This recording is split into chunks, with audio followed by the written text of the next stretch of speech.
Como o nosso processo de eleição estava sendo muito questionado aqui por vocês, eu vou fazer ao vivo, para que ninguém possa questionar depois, hein? Porque estavam dizendo que nós não sorteamos ninguém, que nós escolhemos na hora. Isso é uma total inverdade. É totalmente inverídica a acusação de que nós não sorteamos, e a gente vai fazer aqui na hora. Aqui tá um.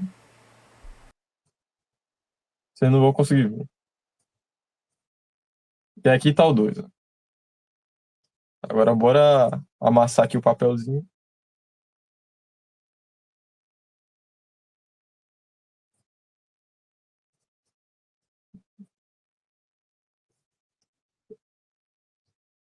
Bora lá.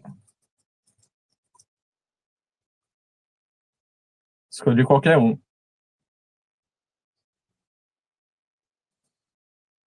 Ok, a gente vai começar com o autor.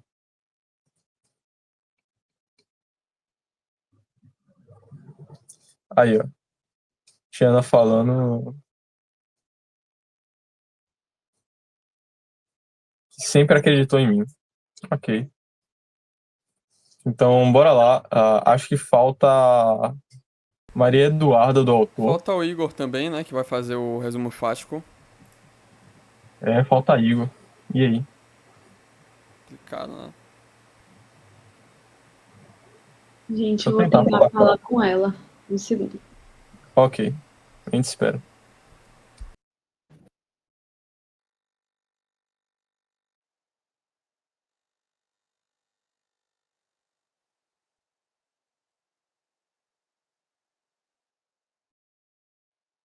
Pronto, ela entrou. Desculpa pelo atraso, gente. Tudo bem, tudo bem.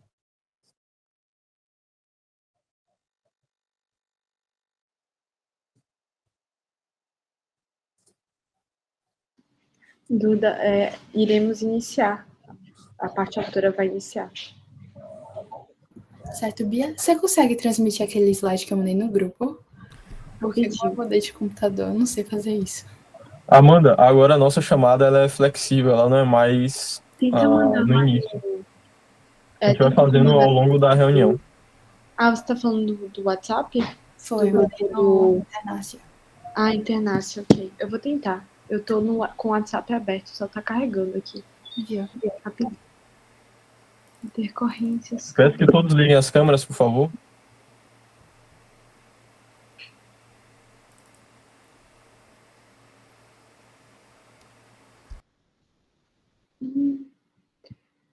Duda, tenta me mandar no privado, porque não tá querendo abrir o grupo. Tá. Só ver aqui. Foi. Acho que agora foi. Consegui.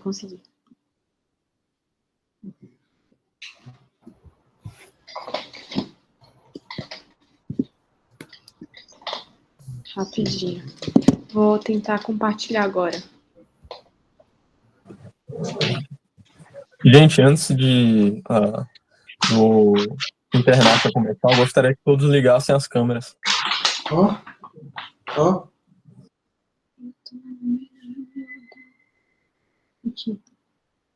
Aqui. Gente, vocês conseguem ver a tela? Sim, conseguimos. Consigo. Pronto. Então, como é que faremos aí, Eliseu? Você vai contar o tempo? A gente já pode iniciar? Bora adotar um formato mais livre e aí vocês podem ter o próprio tempo de vocês para expor qual é a opinião de vocês.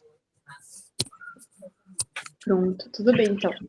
Duda, sua deixa agora. Certo, eu vou começar então.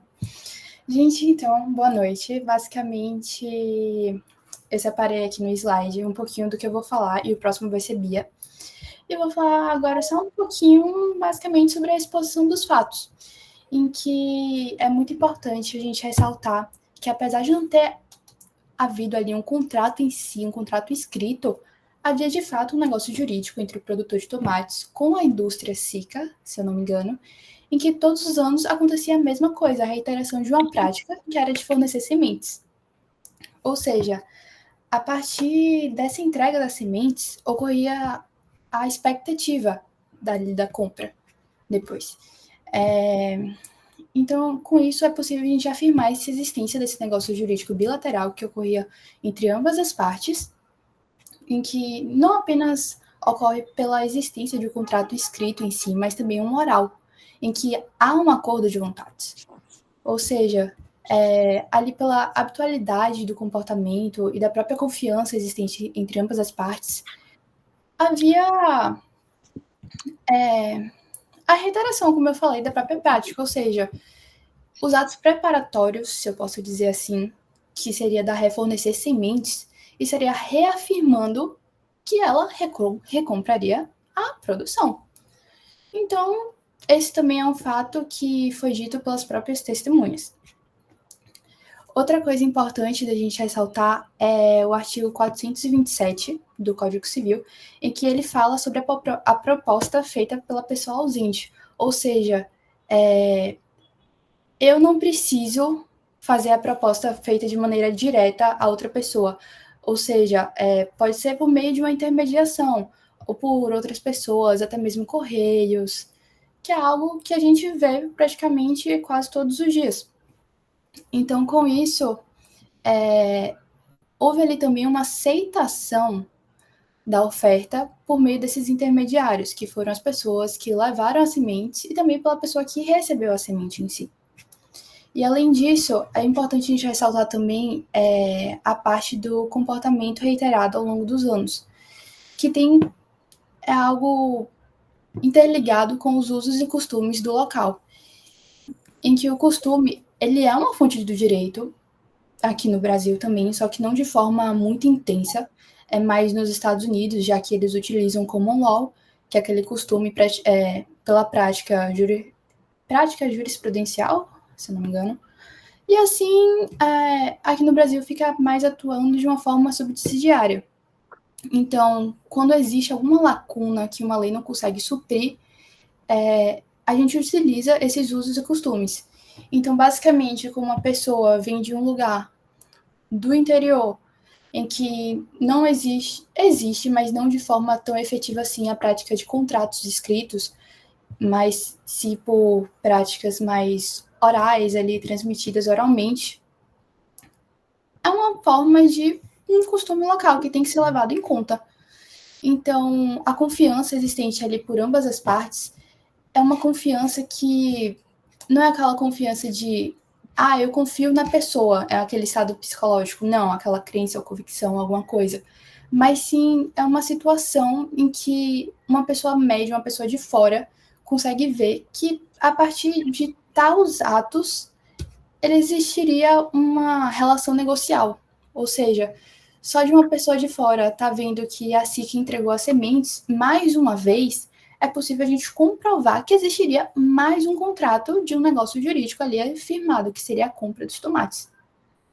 Então, houve sim, de fato, a utilização dos usos e costumes locais em que se forma o contrato de forma oral, e também a gente tem que ter em mente outra coisa, em que, no texto que Eliseu disponibilizou, Menezes Cordeiro fez uma citação falando sobre a conclusão de um contrato, em que, se eu não me engano, quando vai pôr o fim a um contrato em si, é necessário identificar o momento em que surge... Não quando vai pôr em fim, mas quando vai começar um contrato. É importante a gente identificar o momento em que vai surgir ou pode surgir essa situação de confiança que vai ser apta a gerar na outra parte a certeza da celebração do contrato. Ou seja, tudo volta para aquela mesma coisa. Quando a SICA entregou as sementes de fato, ocorreu ali aquela situação de confiança que gerou a ela a expectativa de que iria ser realmente afirmado ali um contrato. E a outra coisa seria que... Como eu posso dizer agora? Gente, eu vou retornar aqui um pouquinho. Mas que seria basicamente essa parte de da intermediação em si, como houve a reiteração, pessoas de fora praticaram esse contrato, que não seja só o produtor de tomates, houve uma aceitação da oferta por todas elas, que reafirmando os usos e costumes, mas também a reiteração que foi praticada ao longo dos anos, ou seja, a reiteração, em momento nenhum ele falou, não vou praticar mais esse negócio jurídico com você. Então, como não houve essa informação ali dada, vai existir sim ainda um negócio jurídico. E eu acho que para complementar também o que Duda traz, quando a gente fala sobre a proposta, a gente tem dois lados, porque a gente sabe que o contrato é um negócio jurídico bilateral, tipicamente tido como bilateral, ou seja, temos a manifestação de vontade de duas partes. Quando falamos de oferta e aceitação, estamos falando no Código Civil de algo que vincula a parte que propõe a oferta. No caso em questão, podemos falar sobre os transportadores, que são esse intermédio entre a empresa, e são os prepostos, ou seja, eles tinham o poder de negociar, até porque, através da figura daqueles prepostos, eles simbolizavam, inclusive, a empresa para os produtores. Nesse caso em si, a gente pode perceber que até o próprio oferecimento das sementes por parte dos transportadores, né, pelo intermédio da empresa, ou seja, por parte da empresa, já demonstram a própria oferta aos fazendeiros. E a oferta passa a ser vinculante no momento em que ela é feita para a pessoa que propõe a oferta. Ou seja, nesse caso, acabou de vincular a empresa, que nesse caso a gente está se referindo à SICA. No caso em questão, também podemos perceber que não houve nenhum momento retratamento da oferta feita pela SICA, ou seja, ela não se retratou. E o momento do retratamento é o momento em que chega a oferta à pessoa ausente. Então, esse momento não houve retratação, o que passou a oferta a ser vinculante, inclusive a aceitação por parte dos fazendeiros ser entendida pelas partes, inclusive informada aos transportadores. Além disso, como a gente falou, né, tem esse comportamento reiterado, efetivamente, ou seja, uma legítima expectativa de concluir aqueles deveres e de executar o contrato por ambas as partes. Além disso, a gente tem outras perspectivas também. Passou o slide para vocês? Sim, para a gente passou. Pronto. Então, a gente tem também a violação clara de vários deveres anexos e das funções da boa-fé. Ou seja, houve uma clara violação da boa-fé objetiva. Uma função corretiva, por exemplo, e da função supletiva da boa-fé. A função supletiva da boa-fé se refere aos deveres anexos, que não são deveres expressos, mas tem a finalidade de assegurar o perfeito cumprimento da prestação e a plena satisfação dos interesses. O que, nesse caso, foi totalmente frustrado pelo comportamento contraditório da parte aqui, né, da contraparte, nesse caso a SICA. De fato, a gente consegue visualizar que houve uma violação dos deveres anexos e, consequentemente, uma violação do artigo 422 do Código Civil, né, que, havendo a violação dos deveres anexos, há um inadimplemento, que foi claro nesse presente caso. Além disso, isso também demonstra a violação do dever da lealdade, dever da informação, inclusive dever à proteção do patrimônio da contraparte. O dever de lealdade, nesse caso, é claro, porque houve uma confiança entre os fazendeiros, que nesse caso são os produtores, e a SICA, que foi quebrada justamente pelo comportamento contraditório. O dever à informação também foi violado porque a SICA em nenhum momento havia informado a outra parte que ela não teria mais interesse na produção de tomates. Ou seja, houve uma clara violação ao dever da informação decorrente da função supletiva da boa-fé. Além disso, a proteção ao próprio patrimônio da contraparte. Podemos visualizar que houve essa violação, porque ao fazer com que os fazendeiros dispusessem seu tempo, seu dinheiro, inclusive, na fertilização do próprio tomate, entre outros, até o próprio uso do terreno e do tempo dos fazendeiros, nesse caso, houve sim uma violação ao patrimônio da contraparte por causa dos gastos que os fazendeiros obtiveram Eles poderiam ter plantado, como mesmo diz o relator, né, no caso, que eles poderiam sim, de fato, ter implantado o tomate ou outros cultivos, mas não fizeram justamente por causa do acordo com a SICA. Então, eles claramente tiveram um prejuízo, que nesse caso, o prejuízo, ele está pelo próprio fato de haver um contrato e ser frustrada a sua execução por parte do comportamento contraditório. Ou seja, apesar de estarmos falando de algo que a contraparte alega que não há provas suficientes e concretas, claramente podemos perceber que, sim, há provas que essa negociação foi frustrada, e há provas, como, por exemplo, a própria prova testemunhal, os registros da empresa, que indicam que, de fato, houve a retirada das sementes do local, que só reforça aos aqui presentes que houve, sim, uma frustração da função do contrato e do objetivo do seu adimplemento e da sua execução. O venire contra factum próprio, ele vem da função corretiva. A função corretiva busca coibir a figura do abuso de direito e não admite condutas que contrariem o dever de agir com lealdade e probidade, como mesmo dito por, inclusive, Pamplona e Stolze. Então, o venire contra factum próprio, ou a vedação ou proibição do comportamento contraditório, nada mais é do que uma vedação do Código Civil diante de condutas lícitas, mas que contrariam condutas anteriormente postas e, consequentemente, prejudicam outras partes. Que, nesse caso, é evidente, a contraparte, ela teve a conduta lícita, ela tem o direito de escolher ou não fazer um negócio jurídico, por exemplo. No entanto, no momento em que ela contraria sua manifestação de vontade, cria uma legítima expectativa na contraparte, ela acaba prejudicando, nesse caso, os produtores, e, consequentemente, acaba violando a boa-fé. A autonomia da vontade está clara. Apesar de não haver um instrumento escrito, de fato houve um contrato. Houve uma proposta, houve uma oferta e houve uma aceitação. Consequentemente, houve sim um contrato, apesar de não haver um contrato escrito.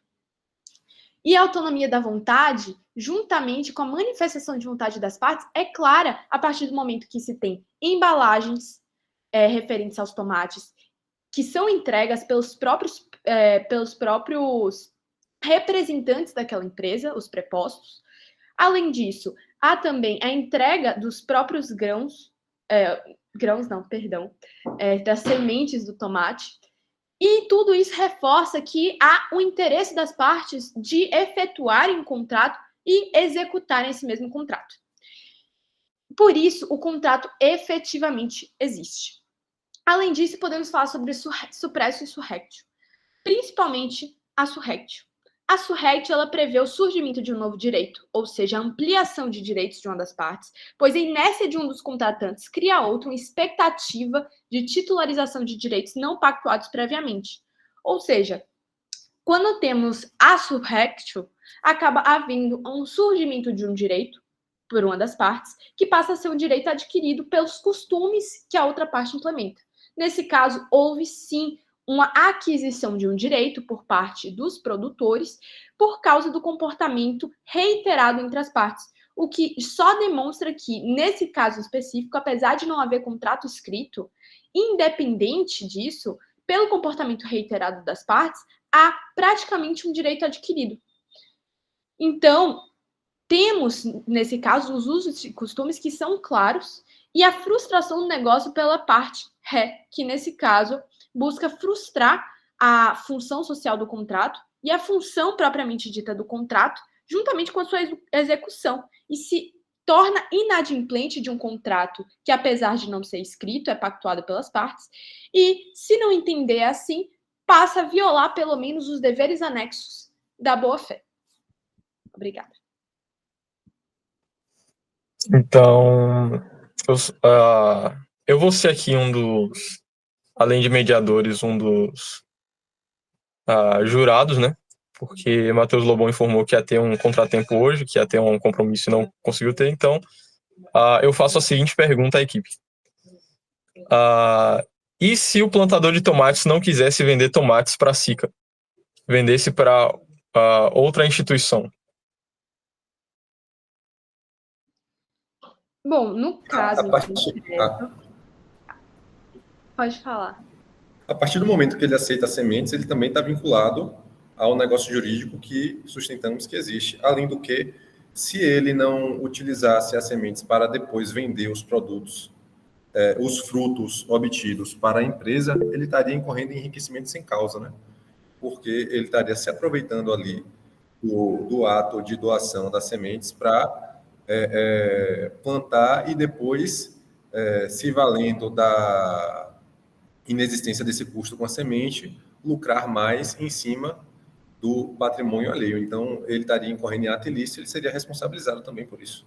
Agora, eu acho que, na verdade, a perspectiva é a que ponto ele estaria vendendo para outra empresa? Porque se essa outra empresa tem um negócio, por exemplo, a Sika tendo um negócio com outra empresa, e negociando a venda para um terceiro, nesse caso, não teria responsabilidade os próprios produtores, porque eles estariam adquirindo um contrato, uma cláusula contratual tácita, que não está escrita, mas em que eles estão vendendo e performando aquele negócio justamente em nome daquela empresa. Por exemplo, no caso, a HP é uma empresa que os próprios transportadores que são legitimados estavam negociando em nome da empresa, eles acabaram vendendo essa remessa, vamos dizer assim, ou transportando essa remessa para uma terceira empresa, o que não é responsabilidade, nesse caso em específico, quando vamos falar, né, de responsabilidade do produtor, justamente porque é algo que é pactuado entre as partes.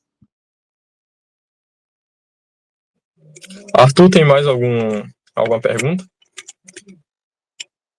Alô, tá me escutando? Sim, né? Não tenho nada a perguntar, não. Eu acho que foi muito bem posto o argumento da parte autora. Eu queria agora ouvir a parte ré. Se ninguém tiver mais nenhuma pontuação, nenhuma pergunta, gostaria de passar para a parte ré. Pronto, então podem colocar o outro slide aí.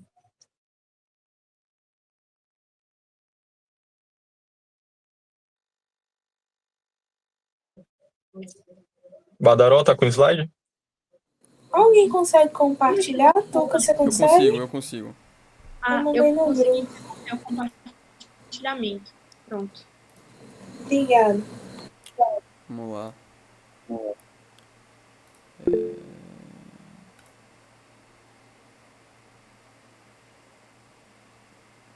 Deixa eu ver onde eu consigo.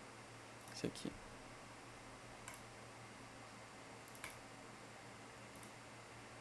Consegue ver? Sim, a gente consegue. Consegue? Beleza. Tem como descer para o segundo? Aqui? Sim, obrigada. Oi, gente, meu grupo vai apresentar a parte ré. Aí, para começar a defender, eu queria falar que a indústria Sika, ela não assumiu nenhum compromisso com a safra de 87 e 88. Ela apenas doou sementes a alguns produtores através da extração da nota, entre as quais não se encontrava o autor da ação. Aí, na colheita, ela deixou de adquirir o produto porque não iria exercer essa atividade industrial naquele ano através da sua fábrica em Pelotas. Aí, de fato, realmente foram distribuídas aos produtores as caixas da propriedade da Sika para recolher os tomates, mas foram para as congêneres da indústria HP, que industrializa o mesmo produto, a notas fiscais da remessa de caixas plásticas para os diversos produtores remetidos. Em janeiro de 1988, notas fiscais da doação das sementes para as pessoas que nominou na contestação. Aí, colhendo durante a instrução da prova oral. Mas não há contrato escrito entre a empresa e os agricultores. Aí, Bianca, assim... Oi? Você poderia falar mais lentamente para a gente conseguir entender? Sim. Aí não há contrato escrito entre a empresa e os agricultores. Aí a Sika, ela arrasou que não há provas de que o autor plantou as sementes fornecidas pelo apelante, assim como não há provas que ela perdeu a produção. Aí a Sika, ela também alega que doou sementes a alguns agricultores, mas não ao recorrido, que faz sem o compromisso de comprar a safra. E a Sika, ela sempre firmava contratos escritos com os produtores de quem adquiria a produção. No entanto, muitos acabavam não entregando ao apelante a produção. Então, no ano em questão, ela decidiu não fazer mais esse acordo, pois se havia sobre as sementes da Sika, resolveu doar elas. Aí, falta de prova do fato constitutivo do direito do autor, negando que ele tem efetivamente recebido delas sementes, e a falta de comprovação da perda de totalidade da produção. Aí, a gente tem praticamente, com os argumentos, que tem a falta de contrato escrito da empresa e os produtores de tomates, a falta de prova de que houve ordem de entrega das sementes à autora e a falta de compromisso verbal para a safra. Aí, pode passar. Agora, Matheus. Boa noite, gente. Como vocês podem ver, não existe prova, né? O autor, ele não demonstrou provas, né, de que houve entrega entrega por parte da empresa ré, né, em questão. Agora eu não estou conseguindo enxergar aqui esse slide. Deixa eu abrir aqui no meu celular.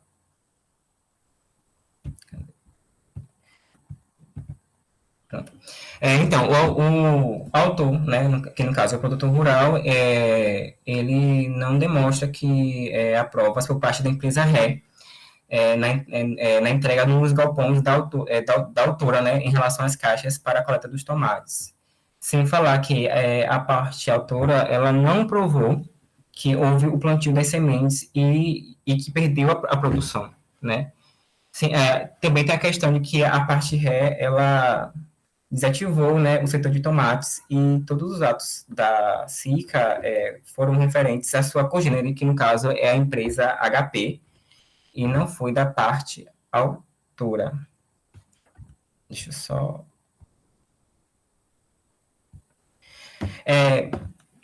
Então, em relação a isso, a gente tem a questão, né, da negociação das preliminares e tem as tratativas com proposta. A gente não pode confundir ambas, pois, né, como no caso, em relação à empresa ré, as negociações preliminares, né, não é regulada pelo Código Civil, então não tem como ela ser formalizada e ela não gera vínculo entre as partes envolvidas, que no caso é os produtores rurais e a empresa ré, que é a SICA.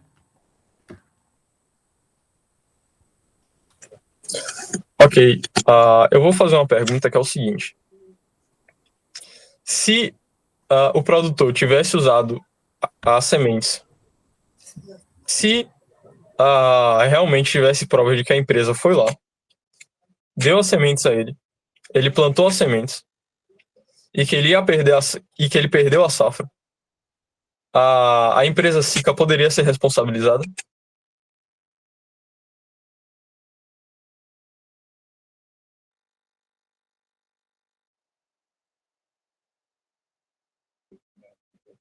E aí, o que vocês acham? Alguém da parte ré vai falar? Não. Bom, se esse fosse o caso, tivesse sido o caso, então a gente poderia pensar em responsabilizar a parte ré por um possível dano à parte autora, mas não foi esse o caso, né? O caso foi que, por uma mera questão de mercado, a indústria SICA resolveu desativar a sua indústria de tomates, a industrialização de tomates, e de bom grado resolveu doar as sementes aos produtores, dos quais a parte autora não faz parte. Então, não há sequer prova, nexo de causalidade entre o suposto dano causado pela indústria SICA e o autor da ação. Não há provas de que a semente plantada foi a semente fornecida pela indústria SICA. Não há sequer prova da quantidade de sementes ou da área efetivamente plantada. Não há sequer o valor exato que caberia para a venda do quilo do tomate, que foi estabelecido a 1,20 cruzeiros pela desembargadora. Há muitas lacunas nesse processo. Estamos aqui presumindo um dano e atribuindo a responsabilidade a uma indústria por 40 mil quilos de tomate, não são 40, são 40 mil quilos de tomate. Estamos presumindo esse dano, sem prova concreta. O que temos são testemunhas que têm interesse no litígio, caminhoneiros que se beneficiarão da condenação da ré, os produtores de tomate que se beneficiarão da condenação da ré. Qual a contundência dessas provas? Nenhuma. enfim. Obrigado. Seu discurso foi muito sensato.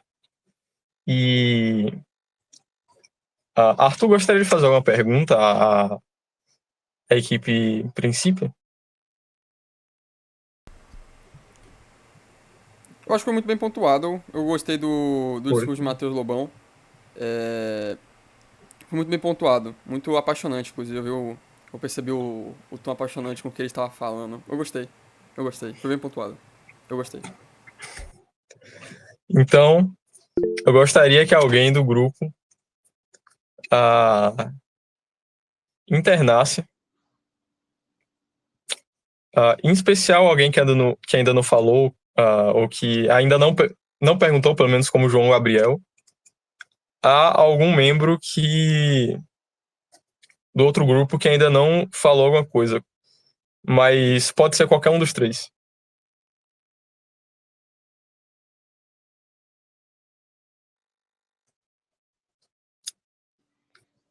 Caso o João Gabriel não tenha alguma pergunta, pode ser qualquer pessoa do grupo mesmo. É que eu gostaria que as pessoas... Eu deveria perguntar? É isso que você está falando? Não entendi. Sim, para participar mais.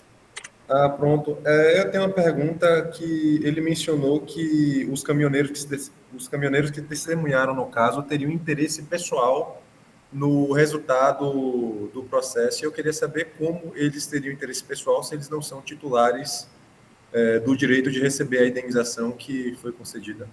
Só uma coisa, os slides vocês já pararam de usar, né? Já posso voltar para a tela normal, né? Sim. Pode tirar. Tudo bem. Eles não têm legitimidade para receber a indenização. Então, como é que eles teriam interesse pessoal no resultado da lide?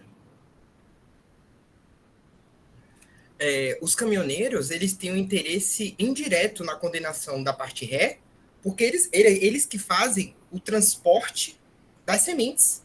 Mas aí eu não entendi como é que eles vão receber algum valor com isso se o dano foi causado pro fazendeiro, entendeu? A condenação não vai fazer com que se materialize uma safra de tomates que os transportadores viriam a transportar. Quem vai receber o dinheiro da indenização são os fazendeiros, e os transportadores nada tem a ver com isso. Então eu queria saber qual é o interesse pessoal que os transportadores que foram testemunhas no caso têm no resultado dessa lide, entendeu? Porque eles não vão receber nenhum valor com isso e eles não vão transportar nada, independente do resultado que o processo tenha.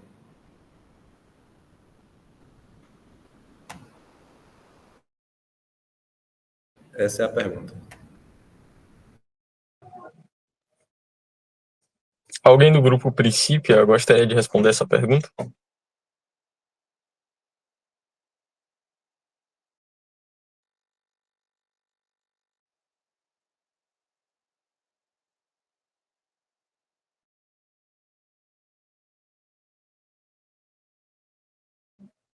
Bruno Badaró, gostaria de responder essa pergunta?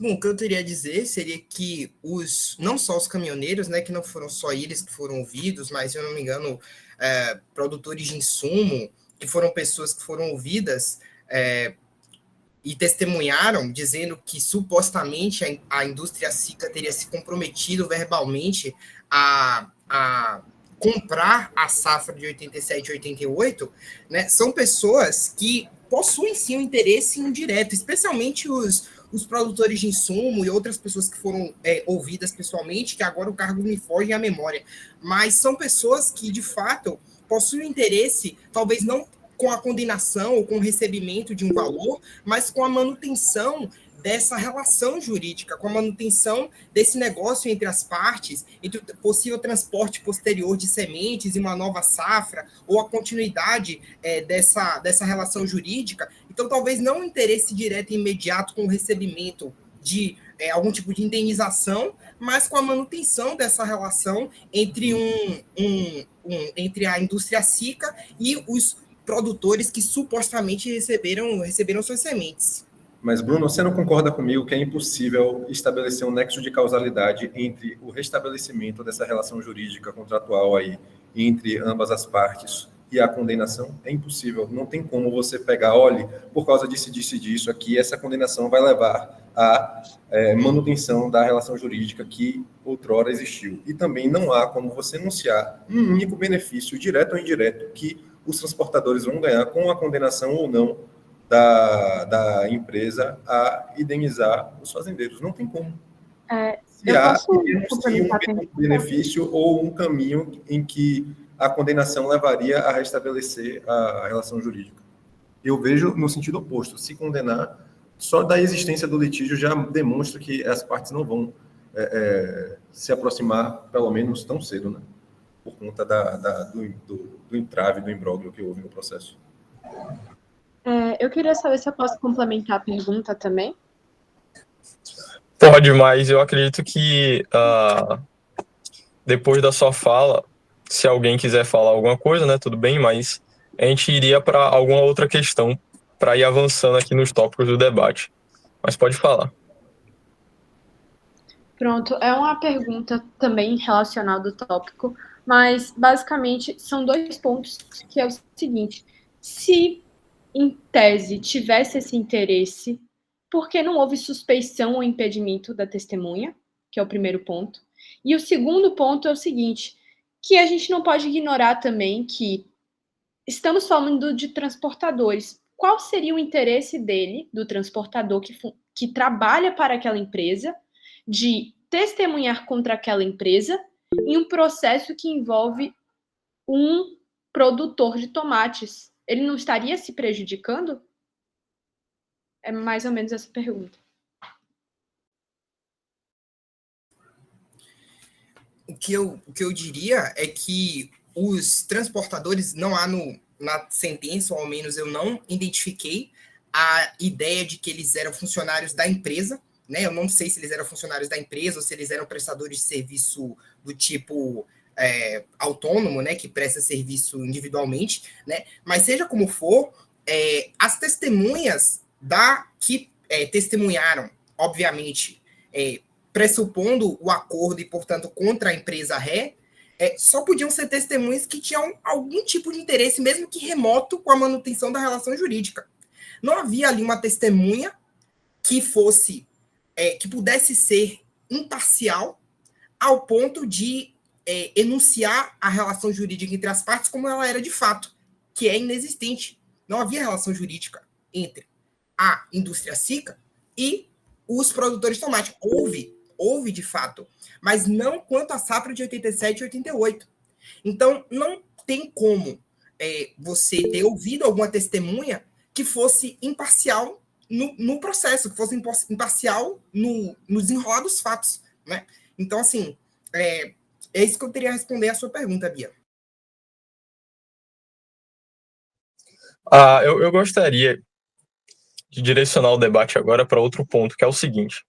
Você falou algo muito interessante, Bruno, que eu gostaria que você fizesse essa pergunta para alguém do outro grupo responder, que é sobre aquilo que você falou sobre o nexo de causalidade, que você não sabe se eles usaram as sementes. Eu gostaria que você fizesse uma pergunta sobre um desses tópicos aí que você falou, que no caso provaria que não tem nexo de causalidade, para que os demais respondessem.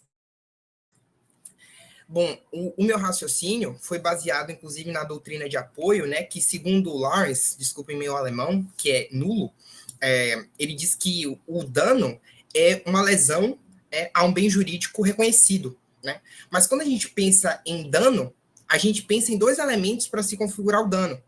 O dano efetivo, a comprovação do dano efetivo, e o nexo de causalidade entre o dano causado e o suposto causador do dano. Há aqui, no presente caso, um dano efetivo, né, que seria a suposta perda de metade da safra, que é importante frisar, metade foi vendida para a indústria HP, mas não há nexo de causalidade, vale frisar, entre a parte autora e a parte ré. Não se trata de condenar genericamente os doadores de sementes a pagarem os produtores de tomate.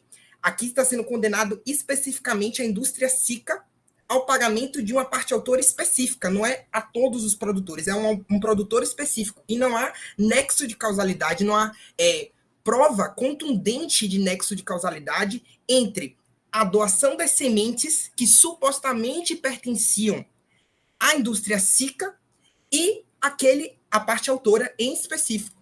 Então, como a gente pode falar de dano que seja, veja, não se trata de negar o dano efetivo, mas um dano que seja atribuível à parte autora, se não há prova do nexo de causalidade, ou ao menos prova contundente do nexo de causalidade, porque o que existe é prova testemunhal, a mais frágil dos tipos de prova.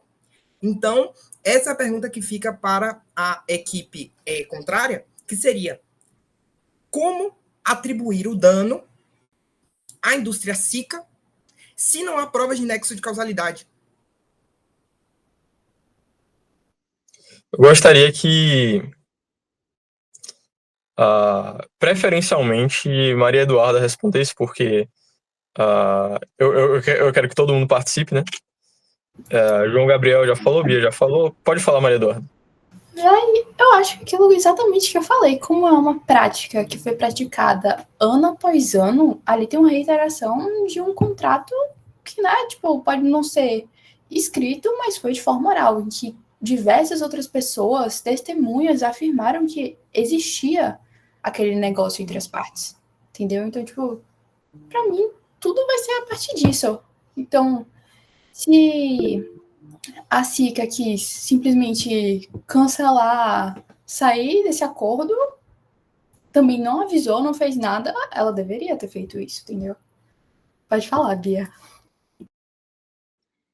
Só queria complementar para dizer que eu defendo, sinceramente, que passa a ser uma responsabilidade objetiva pelo dano causado por parte, nesse caso, do empregado e dos empregadores, que está no artigo 932 do Código Civil, inciso 3º, no sentido de que, se houve efetivamente a negociação com prepostos da empresa e esse dano ele foi causado decorrente da negociação e da frustração do negócio, então cabe a responsabilidade objetiva, no sentido de haja somente a comprovação do dano efetivamente. Nesse caso, o dano, apesar de que no voto ele diz que as testemunhas não são suficientes, ou até o próprio uso dos registros da empresa referentes às sementes coletadas e entregues aos fazendeiros não são suficientes, eu acredito que também não temos hierarquia, né, entre meios de prova de acordo com o Código de Processo Civil. Então, no artigo 932, a gente consegue perceber que há uma responsabilidade, sim, objetiva pelos atos do empregado contra ao seu empregador e o seu preposto também. Então, eu acho que podemos, inclusive, utilizar isso como uma interpretação que talvez caiba nesse inciso, se a negociação, como a SICA defende, não foi aprovada pela SICA. No entanto, ela ainda é responsável pelos atos do seu empregador. Então, eu acredito fielmente que, nesse caso, nem precisaria comprovar culpa ou dolo. A gente poderia só comprovar objetivamente a responsabilidade. Bruno, pode falar. Veja, Bia, meu contraponto seria que você diz que os caminhoneiros são prepostos da empresa. Mas prepostos são o quê? São representantes. Onde está, no caso, na decisão, ou até na conjuntura dos fatos, que os caminhoneiros são representantes da empresa? Se eu contrato um serviço de entrega para entregar algo na sua casa e eles negociam com você, eu não sou responsabilizado pelo negócio que ele fez. Apenas meramente pelo transporte do serviço. Eles não eram prepostos da empresa. Não houve negociação. Que negociação? Não houve negociação nenhuma. Havia um hábito, de fato, de se entregar as sementes, os produtores, né, fazerem crescer os tomates, e a empresa, a indústria SICA, recolheu os tomates. Mas, no ano de 87 e 88, não foi esse o hábito reiterado. O hábito reiterado foi, na verdade, o hábito não reiterado teve profundas diferenças com relação aos outros anos. Naquele ano de 87 e 88, a indústria SICA, ela doou os tomates de bom grado, doou as sementes dos tomates de bom grado, mas não doou adubo, não transportou individual e pessoalmente as sementes aos produtores, como era de hábito, não fez nenhum tipo de contrato escrito, como era de hábito, com essa esse tamanho, essa quantidade de produção? Não prestou assistência técnica como era de hábito? Será que nada disso conta para provar a verdade, que é o fato de que aquele ano não foi um ano habitual? Fala-se de contrato sem hábito. Que hábito? Um hábito totalmente diferente do que era praticado nos anos anteriores. A legítima expectativa seria criada caso, no ano de 87 e 88, a indústria SICA tivesse feito aquilo que exatamente fez nos anos anteriores. Mas não foi isso que aconteceu. Não há provas de que a quantidade entregue aos produtores foi a quantidade que se entregava antes. A indústria SICA não mandou prepostos pessoalmente para falar com esses produtores ou para entregar pessoalmente as sementes. Não houve assistência técnica, não houve adubagem, não houve nada. Eles simplesmente receberam as sementes, que eles nem sabem se são da indústria SICA, plantaram as sementes, cresceram os tomates, e aí disseram, olha, você que comprava aqui comigo, agora você vai ter que comprar. Sendo que nem sabe se a semente era da indústria SICA.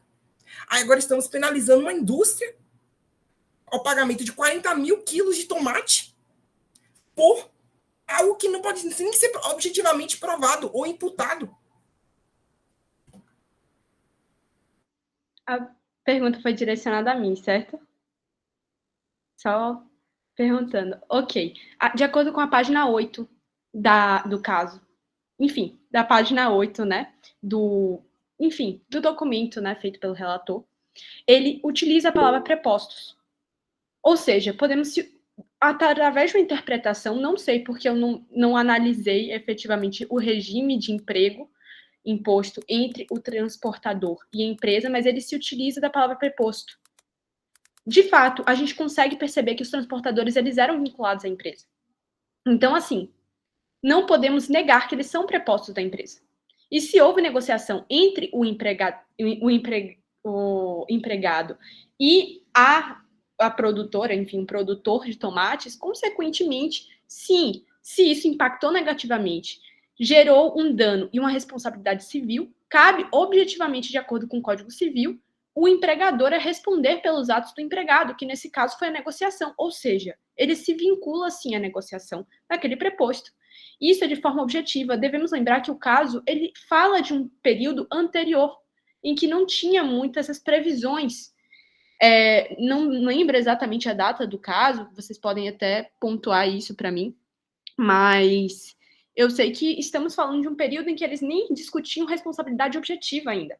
Mas atualmente a responsabilidade ela é objetiva diante dos prepostos e dos empregadores. E acredito eu que sejam prepostos por causa da decisão aqui presente, que eles se utilizam muito da palavra preposto. Então, imagino eu que seja, assim, um empregado vinculado à empresa e tudo mais. Então, seus atos, sim, vinculam a empresa.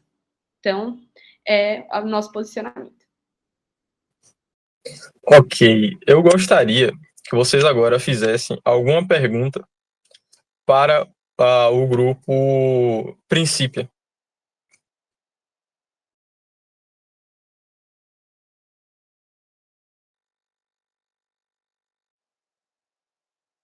Quer fazer, Bia?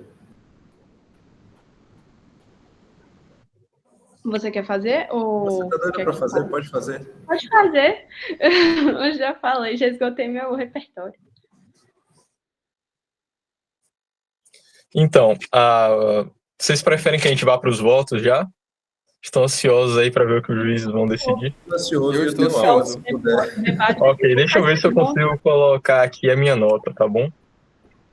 Calma. Se for em prol do debate, a gente inventa a pergunta. Só uma ressalva, a pergunta que você fez que eu respondi porque daquela maneira, porque eu tinha entendido que a pergunta foi no sentido de que se os fazendeiros resolverem plantar, a empresa quiser comprar e os fazendeiros falarem, não vou vender para vocês, vou vender para uma outra empresa que vai me pagar mais. Eu entendi nesse sentido, entendeu? Por isso que eu falei de enriquecimento sem causa, de inadimplemento contratual, entendeu? Gente, tá dando para ver aí? Foi nesse sentido que eu falei naquela hora. Tá dando sim. Agora sim. Mas não dá para... Você quer mostrar tá dando para vocês verem, não dá para eu ver. Ok, deixa eu ver aqui.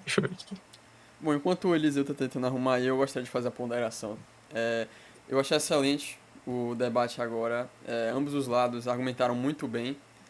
Eu estava escutando e eu gostei. Teve uma vez, eu vou comentar aqui agora, que Ricardo Maurício, a gente fez uma mesa de debate no final do primeiro semestre, né, da matéria dele, todo mundo que faz na Baiana sabe disso, e o júri simulado, e Badaró era um juiz, né, e Ricardo Maurício, depois que terminou, ele falou assim: olha, você foi muito acolorado para um juiz, o juiz não pode ser assim, né, ele tem que ser um pouco mais frio. Eu senti um pouco disso em Badaró. O Badaró foi muito caloroso nisso. Eu gosto desse calor. E todos os três se envolveram muito bem, eu gostei muito disso. Então, eu acho que para terminar minha ponderação, né, e para vocês, para passar para a Fara de Eliseu, eu gostaria de fazer uma pergunta. Tomate é uma fruta ou um vegetal? Eu acho que agora podem se passar para Eliseu aqui agora. Sim. Acho que com essa... Na verdade, eu anotei agora que a gente não teve as considerações finais de Maria Eduarda. Pode ir lá, Maria Eduarda, fale aí o que é que você achou do debate. Pode fazer todas as suas considerações que você entender de direito. Tá. Eu acho que as duas equipes foram muito bem. Mas, assim, primeiro a Internácia, eu achei que eles apresentaram argumentos bem incisivos, principalmente referente à existência do negócio jurídico bilateral e o comportamento reiterado ao longo dos anos. Então, eu acho que a atitude da empresa de distribuir as sementes, comprar a produção na época oportuna, era corriqueira. Então, os agricultores, ao receberem as sementes, eles tinham expectativas que a SICA iria comprar a safra, como de costume, e gerava expectativa e uma situação de confiança. E eu acho que, em relação à Princípia, eles conseguiram contra-argumentar bem também, e eu achei que alguns pontos foram importantes. Principalmente a questão da falta de provas, tanto qualitativas quanto quantitativas. E também a questão da desativação do setor de tomate, e também o ponto que os atos da SICA foram entregues para a concorrente, que foi a HP, eles fizeram um convênio, e também, por consequência, a falta do nexo causal, né, entre a parte autora e a parte ré. Então, assim, minha conclusão é que tem indícios de responsabilidade pré-contratual por parte da empresa SICA, principalmente por causa do rompimento injustificado dessas negociações. E a conduta da empresa em criar expectativa no agricultor sem a intenção de honrar essa expectativa, eu acredito que pode constituir uma violação da boa-fé objetiva e do dever de lealdade também. Ok, acredito que resumiu bem os pontos aqui que a gente discutiu agora. Então, eu acho que a minha cara vai ficar congelada aí, porque eu tive que minimizar aqui. Vocês conseguem me escutar? Conseguem me escutar? Sim. Ok. Então a minha cara vai ficar congelada. Não tirem print para me zoar depois. Vou começar a ler o meu voto. A questão gira em torno da boa-fé durante as tratativas. É sabido que as confianças nas relações entre particulares é tutelada pela boa-fé objetiva no ordenamento privado, como estruturante do seu modo de ser. No entanto, esta insere-se em um domínio à parte das expectativas subjetivas, devendo a análise do juízo se ater à circunstância concreta na qual a expectativa é criada, e não apenas naquelas expectativas subjetivas, e como bem foi dito aqui nesse debate. Nesse caso, a parte autora alega responsabilidade contratual por culpa em contraendo, havendo ruptura injustificada das negociações. Todavia, eu não vislumbro qualquer relação negocial entre as partes, que tão somente mantém relações de fato sem a proteção do direito. A habitualidade da relação estabelecida não é requisito suficiente entre as partes. Cito Hume para defender que não podemos justificar racionalmente a inferência indutiva, pois ela depende da suposição de que o futuro será igual ao passado. A suposição da continuidade da relação estabelecida anteriormente não pode ser logicamente justificada sem assumir que os padrões observados no passado continuarão no futuro, o que é precisamente o que está em questão. Mas, se como afirma Hume, É impossível saber se o sol nascerá amanhã, quiçá o seria em relação ao negócio que gerou mera expectativa de fato, e não um direito adquirido. Portanto, nenhum direito assiste à parte autora. É como voto. Então, agora eu gostaria que as nossas juradas aqui começassem a discutir. Então, podem dizer aí o que é que vocês acharam e perguntar alguma coisa do meu voto.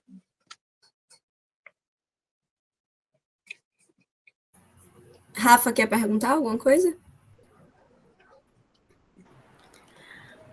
Não, acho que eu não tenho nenhuma pergunta a fazer sobre o voto dele. Eu quero saber como é que vocês votam, e aí? Então, vocês estão conseguindo me ouvir bem? Sim. Eu acredito, nesse caso, que compete a razão à parte da SICA. Isso, para mim, ficou bem claro, porque o fato deles não terem um contrato escrito não muda o fato de que eles tinham um contrato, porque contratos verbais existem e é dito em alguns momentos no texto em que eles realmente tinham uma relação jurídica ao longo dos anos, mas eles não tinham o hábito de ter isso formalizado, até porque estamos tratando de produtores rurais e pessoas que muitas vezes não têm esse tipo de informação. Mas, enfim, a SICA fazia essa entrega de sementes e era pré-estabelecido e era pré-entendido que ela compraria a safra após os tomates crescerem. Então, na safra de 87 e 88, a SICA doou as sementes a esses produtores e, pelos funcionários, inclusive, eles eram prepostos da SICA. Eles citam em alguns momentos no texto que eles realmente eram empregados, eles eram funcionários. Um deles, inclusive, era Heydrich, e ele deu o depoimento de que ele realmente foi entregar as sementes. Mas, enfim. E aí, os tomates as sementes foram dadas, e aí isso indica que os produtores, ao plantar os tomates, iriam vender eles posteriormente para a SICA, que já era hábito. Isso aconteceu, não sei, 3, 4 anos. A SICA tinha todos os dados possíveis para provar que não havia contrato ou que esse ano teria sido diferente. Porém, eles ficaram na pura negação de que não haveria uma relação jurídica e eles acabaram não provando isso, não se desincumbiram desse ônus de provar que não configurariam um contrato, e eles também, ao meu ver, foram contra, não conseguiram satisfazer o dever de lealdade que existia nessa relação jurídica e da probidade que rege as relações. Eles não tiveram transparência, eles não, em momento algum, eles deram as sementes e disseram, olha, nós estamos desativando nossa industrialização de tomates e esse ano estaremos fornecendo as sementes de bom grado, só que não estaremos comprando, porque isso, inclusive, poderia ter feito com que alguns produtores não plantassem o tomate, se eles soubessem que eles não teriam esse retorno, se eles soubessem que não teria alguém que fosse comprar. Eles poderiam ter, talvez, plantado algo que fosse mais rentável, algo que estivesse mais propício na época, enfim. Então, para mim, houve uma clara quebra da boa-fé objetiva e do dever de lealdade, do dever de informação, porque existia uma relação jurídica, existia a expectativa, a legítima expectativa, que não decorreu de fatos da cabeça de ninguém, isso foi uma relação duradoura, que se fez assim por 1 ano, por 2 anos. Então, no terceiro ano, por exemplo, não sei exatamente como foi o lapso temporal, não tem por que você imaginar que vai ser diferente. Até porque tudo começou exatamente igual, que foi com a SICA dando as sementes. Então, não teria por que, em um determinado momento, os produtores pararem e pensarem, poxa, será que esse ano eles vão comprar os tomates? Se isso foi feito em todos os anos que tinha essa relação jurídica. Caso eles não tivessem mais interesse, eles deveriam ter anunciado isso, deveriam ter dito isso, mesmo que eles quisessem continuar dando sementes, não tem problema nenhum. mas isso em nenhum momento foi explicitado aos produtores. Os produtores não tinham nenhum contato direto com a SICA, eles simplesmente recebiam a visita dos empregados, dos prepostos, que são os motoristas, os transportadores, que iam e davam essas sementes. Mas tem um ponto que eu acho importante, que foi que eu não condenaria em a SICA pagar todo esse percentual que está sendo requerido. Por quê? Por mais que os produtores tenham sofrido um déficit, eles tenham ficado com muitos tomates sem a venda, né? Eles conseguiram vender 50% da safra para a HP. Então, eu acredito que seria exacerbado a condenação em 100%.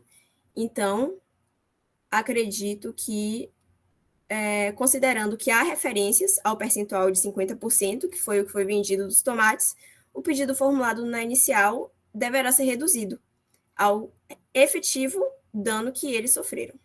Só que dou provimento à apelação, em parte, né, com esse detalhe, para reduzir a condenação a 50% e não a 100%, e acredito que seja isso. Tá, mas a questão do quanto indenizatório ainda fica confusa, porque quanto é que vai ter que pagar? Você falou aí no que eles realmente deram, né? No que realmente o vendedor ia perder. Só que a gente está com um problema aqui de fixar um quanto indenizatório quanto a isso, porque você não sabe se o fazendeiro queria vender tudo. E se ele quisesse vender tudo? Imagine aí. Ele recebe esses tomates e pensa, essas sementes e pensa, não, agora eles querem comprar o que eu produzi, não o que me deram de semente. O que me deram de semente aqui é só um apoio, eu quero vender tudo. E aí, a gente teria uma quebra de expectativas por parte deles se a SICA não quisesse comprar tudo e quisesse comprar apenas relativo à quantidade de sementes que ele deu? Mas eu acho que a condenação, eu acho que a ação do produtor, nesse caso, é justamente referente à totalidade de sementes. Pelo que eu entendi, eles plantavam todas essas sementes e todos esses tomates eram vendidos para a SICA. Só que nesse caso em específico, a SICA não comprou, só que a HP acabou comprando. Eles tinham uma capacidade reduzida, então eles só conseguiram comprar 50%. Por isso que eu acredito que o que é devido ao produtor seria os 50% que não conseguiu ser comprado, porque não acredito que eles teriam plantado esses tomates sem um vendedor certo. Eles acreditavam que venderiam a totalidade, até porque foi assim nos anos anteriores. Então, eu acredito que seja justo que eles recebam o déficit que eles tiveram de maneira desavisada, porque eles acreditaram que alguém compraria 100%, só que só comprou 50%. Então, os outros 50%, acredito que sejam devidos pela SICA ao produtor. É que eu acho que o problema aí está em... Veja bem, eu volto para essa questão da semente. Deram as sementes para ele, a gente não sabe quanta semente deu. A gente não sabe se ele plantou as sementes da SICA ou se ele plantou sementes dele mais sementes da SICA. E a gente não pode ter certeza, embora eu possa formar o meu juízo aqui de conhecimento que, ok, ele plantou alguma semente da SICA, mas quanto? Então, você acredita que a expectativa dele foi vender tudo? Pelo que eu entendi? Eu acredito que pelo que foi relatado aqui nos votos e na defesa das partes, que eles tinham o hábito de comprar toda a produção para industrializar esses tomates. Então, acredito que eles tenham recebido essa totalidade de sementes e tenham plantado. Não sei se eles são produtores de mais alguma coisa, mas acredito que com relação aos tomates, eles já tinham um fornecedor, por assim dizer, certo. Por isso, eles recebiam as sementes, eles plantavam, esperavam, e aí, quando os tomates cresciam ou nasciam, eles vendiam novamente, o que é uma prática comum, inclusive. Mas aqui, para mim, tem uma evidente questão de enriquecimento ilícito, porque, veja bem, enriquecimento sem causa, no caso, porque, veja bem, imagina se ele plantasse, sei lá, 500 hectares de tomate, a SICA seria obrigada a dar tudo para eles? Tipo, eles sabem, tá, a SICA vai querer comprar aqui um proporcional, mas bora chutar um negócio bem alto aqui. Sei lá, uns 100 hectares de tomate. A SICA tinha que dever tudo a eles, simplesmente porque ele teve a expectativa subjetiva de que a SICA comprasse tudo, que realmente não era garantido. Eu não vejo garantia nenhuma de que a SICA iria comprar tudo. E, inclusive, eu acredito que isso poderia favorecer um enriquecimento sem causa, porque aí ele poderia plantar tomate indefinidamente, que aí a gente ia ter, a SICA ia ter que comprar tudo, ela é obrigada a contratar, nesse caso, né? Então, eu acredito que a gente está aqui em uma questão de uma obrigação que a SICA tem de contratar, que eu não vejo isso existindo, porque isso para mim é uma afronta à autonomia privada, porque a SICA simplesmente ofereceu algumas sementes. Isso realmente, primeiro, não prova que eles iam comprar, embora eles comprassem nas outras vezes, e a partir disso não prova que eles iam comprar tudo. Isso jamais foi especificado. Então, não houve uma negociação do quanto a SICA ia querer, não houve uma negociação do quanto tomate ela ia querer, e para mim não houve nem oferta.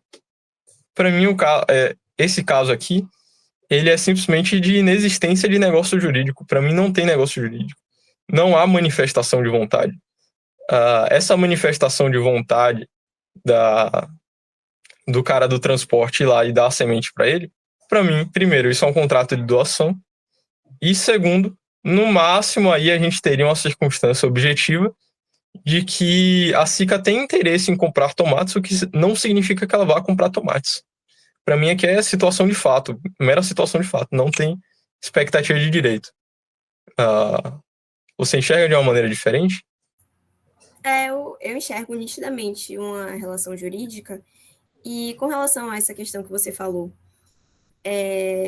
eu acredito que a SICA tenha um certo, eu não entendo dessa área de produção rural, mas eu entendo que a SICA tem um certo controle de quantas sementes eles estariam repassando, porque eles, com certeza, têm uma previsão de quantos tomates seriam comprados. Então, eu não acredito que haja esse risco do enriquecimento ilícito, enriquecimento sem causa, porque não é como se a SICA, por exemplo, fosse dar 20 sementes e depois fosse comprar 595 tomates. Eu acho que eles devem distribuir essas sementes entre os produtores, com o objetivo de comprar uma quantidade certa de cada produtor, até porque parece que é uma prática que eles fazem com mais de um produtor. Isso é feito geralmente para incentivar a agricultura, para incentivar que produtores locais consigam ter um plantio e ter uma venda, né, certa. Então, eu acredito que não teria esse risco do enriquecimento ilícito. E quanto à relação jurídica, eu enxergo, sim, que teve, sim, uma relação bilateral, como foi dito, apesar de não ter um contrato escrito. O contrato escrito não é um pré-requisito de existência, então existia um contrato verbal, e não acredito que a expectativa tenha sido uma expectativa subjetiva. Eu acho que foi uma legítima expectativa amparada no que realmente aconteceu nessa relação jurídica nos anos anteriores, deles terem recebido as sementes e terem vendido, terem recebido as sementes e terem vendido. Se as sementes foram entregues sem a intenção de que os tomates fossem comprados, por que isso não foi comunicado? Eu acho que a SICA teve aí uma séria quebra no dever de lealdade, no dever de informação e principalmente na boa-fé objetiva, porque você cria uma legítima expectativa no outro de que as coisas vão continuar como estão. E o outro não tem como saber que esse não vai ser o caso se você não disser. Eu acredito que seja isso, e gostaria também que Rafaela, falasse o que ela pensa. Olha, antes de Rafaela fazer a pontuação dela e o voto, eu gostaria de salientar o fato que já se passou 1 hora. E eu como moderador, eu gostaria que não se estendesse tanto por uma questão de horários e tal. Tem que descansar. Não, eu tô gostando, mas eu só gostaria de pontuar isso e relembrá-los. Ok, então bora para Rafaela. Rafaela, pode falar. Dê seu voto. Boa noite, pessoal. Então, assim como Thaisa, eu também voto no sentido da parte autora, que são os produtores de tomate, porque eu entendo que há um caso claro de venir e contra facto próprio, porque houve uma legítima expectativa criada por conta da habitualidade, né, que se estabeleceu durante toda essa relação negocial que eles tiveram. Criou-se quase um ecossistema ao redor dessa relação em que você tinha, né, um entregando as sementes, a outra parte recolhendo, então você tinha essa partida e essa contrapartida entre um e outro. E essa legítima expectativa criada foi frustrada por uma atitude assim abrupta deles de simplesmente resolverem não comprar naquele ano, apesar de terem entregado as sementes. Que eu entendo aqui que, por mais que a parte ré não tenha assumido nenhum compromisso escrito e expresso, há que se observar os deveres anexos, né? No caso, você deve observar o dever de lealdade durante as tratativas também, inclusive o desembargador Rui Rosado de Aguiar Júnior, ele decidiu também por essa questão, e ele citou uma coisa que eu achei muito interessante, que é que deve haver, sim, responsabilidade da parte que, depois de suscitar na outra a justa expectativa da celebração de um negócio, volta atrás e desiste de consumá-lo. Então, para mim era claro que foi despertada a expectativa dos produtores, porque inclusive até caixas de recolhimento dos tomates foram entregues, como se eles fossem voltar para buscar. E também, por último, aqui como último ponto, não há prova documental, mas foram ouvidas muitas testemunhas e que, nesse caso, é mais do que suficiente, porque todas confirmaram realmente que era uma relação duradoura, que já persistia por muito tempo e que era perfeitamente compreensível que os produtores imaginassem que eles iam ter para quem vender a produção. Então, eu concordo com Thaís também quanto à indenização, que deve ser diminuída, porque eu acho que tem que se observar a questão dos lucros cessantes e dos danos emergentes para você fixar um valor. Então, como eles conseguiram vender 50% da sua produção, eu acho que também não tem que requerer o 100%, mas a parte que foi perdida, eu acho sim que eles devem ser indenizados quanto a ela. Ok, então parece que o meu voto foi vencido, né? Eu tive o voto vencido aqui, então eu queria que algumas pessoas que não falaram aqui hoje, no caso, apenas Igor, que chegou um pouco atrasado e não pôde falar no início, né? Ele ia falar sobre o resumo do fato. Queria que ele desse assim a sua opinião. Igor, fale aí. Quem é que tem razão? Se é a Sica ou se é o produtor de tomates? Quem você acha que tem razão? Nós não estamos te ouvindo, Igor. Julgado, né? Tipo, todo mundo deu uma olhada e viu. Então, eu acho que a análise aqui deveria ser mais em performance das pessoas. Porque já é um fato julgado, então todo mundo já tem uma predisposição. Eu acredito que a parte réu teve uma participação bem ativa, declinou bastante a respeito. Acho que merecia ganhar, mas infelizmente, né? Não foi dessa vez. Mas quem sabe num próximo julgamento que não tenha exatamente um julgado já, coisa julgada, vocês não possam argumentar melhor. Velho, deixa eu falar. Os argumentos de o Bruno foram impressionantes. Eu fiquei aqui boca aberta, velho. E os argumentos do... Bruno, fale aí, Bruno. Eu sabia que ia acontecer. Velho, só pra falar que eu sou mó pró-produtor nesse caso. Juro que eu sou mó pró-produtor, assim, a opinião pessoal. Velho, eu falei, mano, como é que eu vou fazer isso aqui, velho? Defender os capitalistas, como eu faço, velho? Pra defender uma indústria rica pra cacete, entendeu? Contra os produtores, coitadinho, lá do quinto dos infernos, como é que faz? Mas assim, na prática, eu sou pró-produtor, tá ligado? Mas, né? Aquela coisa, a função que me deram não foi essa, então... Mas, velho, eu fiquei muito feliz com o debate, foi realmente muito legal. E é isso, parabéns a todo mundo. Eu achei que o pessoal já ia, tipo, voltar meio predisposto, já teria certos julgamentos anteriores, né, devido a fez o julgado. Eu tava pensando em fazer um julgado, velho. Tipo, criar o nosso mesmo. sem pegar um fato da vida real. Sim, mas foi isso daí que a gente estabeleceu, a gente velho, propôs, aliás. Sinceramente, já existe um caso, né? Mas aí você quer que mais seja fácil. feito aqui, que nem a gente fez aqui agora? Eu acho bem interessante, velho. Tipo, mas a gente podia fazer o nosso julgado. Queria agora a opinião do nosso conteúdo. querido. Queria a opinião do nosso querido Arthur. Arthur, fale aí, quem é que tem razão? Tá bom. Eu acho, assim, vendo as argumentações das duas equipes, eu acho que eu vou ficar com a ré. Acho que eu vou ficar com a ré. Cara, é interessante que quando você observa, vamos dizer assim, o nexo, porque eu acho que isso que foi batido mesmo. O nexo, ele... O quanto você pode estender pra você responsabilizar uma pessoa por uma coisa que, assim, é muito difícil, eu pessoalmente acho que a questão do nexo realmente foi o que me pegou, né? Eu não consigo observar como é que poderia haver culpa, né, algum nexo, alguma forma de responsabilizar essas pessoas que a parte autora apresentou, né? Eu realmente... Por isso que eu fico com a ré. É só por causa disso. Realmente, eu não consigo observar. Eu não consigo observar. Acho que, em geral, é isso.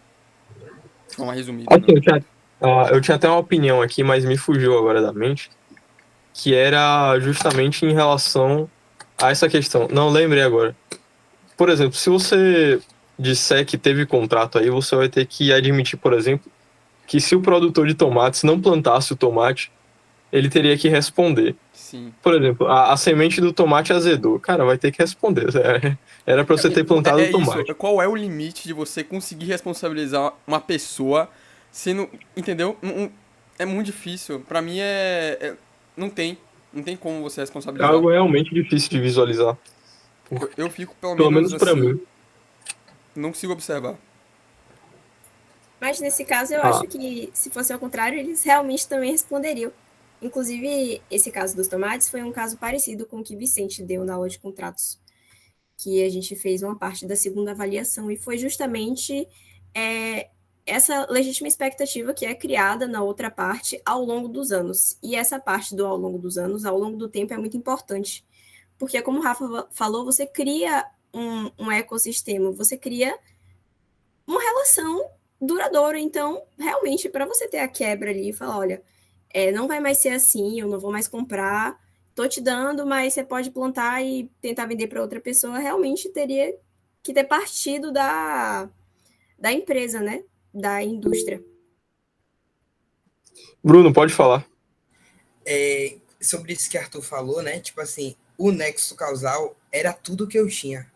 Eu tremi na base quando o Bia perguntou. Eu falei, mano, o que eu vou falar? Porque, tipo assim, era tão simples como Thaísa falou, a parte autora chegar e falar assim, olha, essa safra de 87, 88, eu não vou comprar. Eu estou doando as sementes, mas eu não vou comprar. Bastava ela ter dito isso. Mas ela não falou. Então, o problema todo é esse. Então, tipo assim, não tinha muito ali como você dizer que não tinha. Porra, tinha hábito. Eram pessoas simples, são pessoas que não iam conjecturar uma violação da boa-fé objetiva. Porra, eles simplesmente receberam as sementes, coitados, e plantaram, tá ligado? Eu tô imaginando aqui os produtores fazendo isso. E depois recebendo a bomba de uma indústria milionária dizendo, olha, não vou comprar porra nenhuma. Se foda. Então, tipo assim, porra, é realmente uma situação de vulnerabilidade, sabe? Para eles. E a única coisa que eu tinha era um argumento muito jurídico, tipo de nexo causal. Não tinha... Eu acho que uma coisa que a parte autora podia ter explorado era a questão da vulnerabilidade dos produtores. Acho que foi pouco explorado. Podiam tocar mais no fato de que, tipo assim, eles são uma parte hipossuficiente, vulnerável, os possíveis danos que isso ia causar a eles e tudo mais. É claro que também a gente não teve acesso a todas as circunstâncias do caso realmente, né? Mas era uma parte muito interessante, era um argumento emocional muito importante, de convencimento, sabe? Explorar essa vulnerabilidade. Mas, assim, pessoalmente falando, eu realmente estou com os produtores. Eu não vejo realmente como a indústria SICA se safaria dessa, assim. Beatriz Maria Eduarda, gostaria de fazer alguma pontuação final? Eu pessoalmente acho que também eu estaria a favor dos produtores. Até porque, de uma certa forma, essa questão do nexo causal, a gente não tem que comprovar exatamente o dano de houve a negociação, causou um dano patrimonial nas pessoas, no sentido de a empresa que causou o dano. Eu acho que a gente tem que pensar no sentido de... Por isso que a discussão foi muito por parte do empregador, do empregado, porque eu acho que quando a gente fala sobre o dano foi o quê? Eles plantarem essas safras de tomate. Eles tinham o livro da própria empresa que registrava a saída dos... Qual é o nome daquilo? Das sementes. Eles tinham os próprios, enfim, transportadores como testemunha, mais de um transportador. Então, acho que, na minha perspectiva, é porque, assim, o caso é interessante, porque o caso ele é antigo. Então, a força de uma prova testemunhal naquela época é muito diferente de uma força de uma prova testemunhal atualmente, que é vista como meio de prova, assim, legítima e tudo mais. Então, quando eu li o caso, eu achei bem interessante, porque eles consideravam como se não tivesse nenhuma prova, né? E hoje em dia eu acho que a perspectiva ia ser muito diferente. Aí eu acho que, enfim, a favor dos produtores, apesar deles não terem, né, essa capacidade de comprovar justamente pela hipossuficiência deles, eu acho que é algo mais complicado a ser comprovado mesmo. Mas essa é a minha perspectiva. Eu acho que, na realidade, se fosse hoje em dia o processo, eu acho que a sentença seria diferente.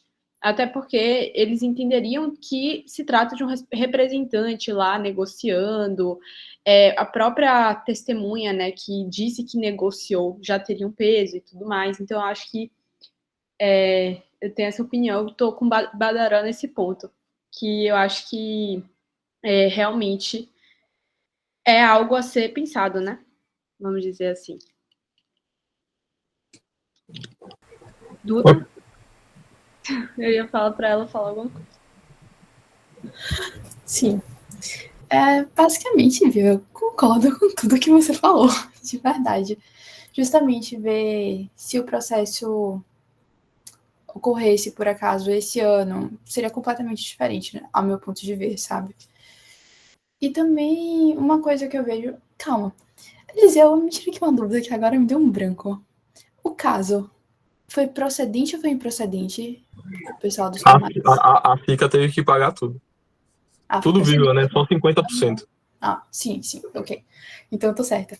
Mas que basicamente eu vejo que se fosse hoje em dia, vindo um lado assim, o lado da SICA, provavelmente assim, mais forte, e do outro lado dos produtores, haveria um grande impasse, sabe? Porque, ao meu ponto de ver, a SICA conseguiria apresentar argumentos tecnicamente válidos, só que por conta de ser uma empresa realmente maior e a depender do juiz que esteja julgando, pode vir a ser improcedente a ação, no caso, sabe? Então, para mim, realmente é uma coisa que implica muito, justamente isso que acho que foi Badaró que falou.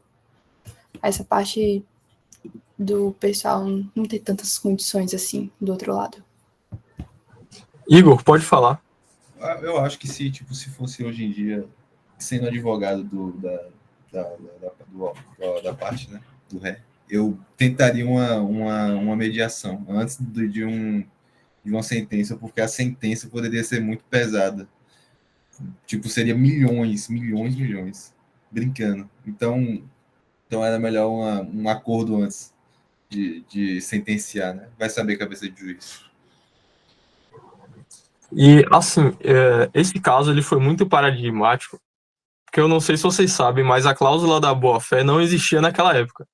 Simplesmente não existia nenhuma menção à boa-fé no Código Civil. E aí, como é que você vai tratar boa-fé se não tem boa-fé no Código Civil? Veja que o pensamento dos juízes aí foram tão avançados que eles conseguiram prever algo que a gente utiliza agora, praticamente 30 anos depois. E hoje, claro, nós temos um abuso muito grande por parte do principiologismo, né? Da boa-fé objetiva sendo utilizado como princípio para várias decisões absurdas. Mas essa decisão, eu acho que... Eu até citei Hume, né? Que ele fala, qual a garantia que o sol vai nascer amanhã, né? Qual a garantia que a pessoa vai fazer contrato de novo? Hoje em dia não teria nem dúvida. Hoje em dia seria essa tradição de boa-fé eu acredito que ela foi muito impulsionada pelo caso dos tomates, que se tornou realmente um paradigma aqui no Brasil. E que a gente está aqui estudando, né? Justamente porque esse caso, ele é absurdo, assim. Ele é um caso extremamente influente. Ele é um caso que vai estar em todos os seus livros. Se você pegar Cristiano Chaves de Farias, tem Caso dos Tomates. Se você pegar, assim, vários livros falam do caso dos tomates. Porque esse caso, ele realmente é muito avançado em questão doutrinária mesmo, né? Em aplicação da doutrina. Então, findos os comentários finais, acredito que poderíamos ir agora para os prints. Arthur? Vamos lá, todo mundo abre a câmera, pra ficar bem bonitinho, sorriam, pra depois não ficar, ai Arthur, eu saí com o olho fechado, ai meu cabelo tá despenteado, ó, tô nem aí. Bora lá. Ó, e Maria Eduarda queria aparecer também. Vai lá no Eu gostaria que ela algoritmo do falasse. Instagram e denuncia, viu? Tá aí? Pois é. Maria Eduarda Maciel tá aí com a câmera pra você? Pera. Tá aparecendo aí? Tirar o print. No print? Eu Vamos tô lá. aparecendo? Deixa eu saber me posicionar, né? Que ninguém é de ferro. Todo mundo faz sorriso. Print. Pronto. Muito obrigado a todos que participaram hoje. Acredito que foi extremamente divertido. Foi aqui. Assim, vocês brilharam muito. Badaró foi aqui uma peça. Foi. Cara, eu ri aqui porque Badaró falando com aquela empolgação toda, sabe? Foi 40 mil sensacional tomates? isso daqui. Foi sensacional isso daqui. Vocês mandaram muito bem. Beatriz, Bruno, o restante das equipes. Vocês foram sensacionais aqui. Os jurados estão de parabéns pelos votos. E nós vamos fazer a nossa ementa, hein? Nós vamos fazer a nossa ementa. Esperem só aí. E desejo a todos uma boa Semana Santa a todos. Um bom feriado a todos. E até a próxima. Até, pessoal. Até a próxima quarta. pessoal. Tchau, tchau. Boa Parabéns, Semana Santa. Tchau, gente.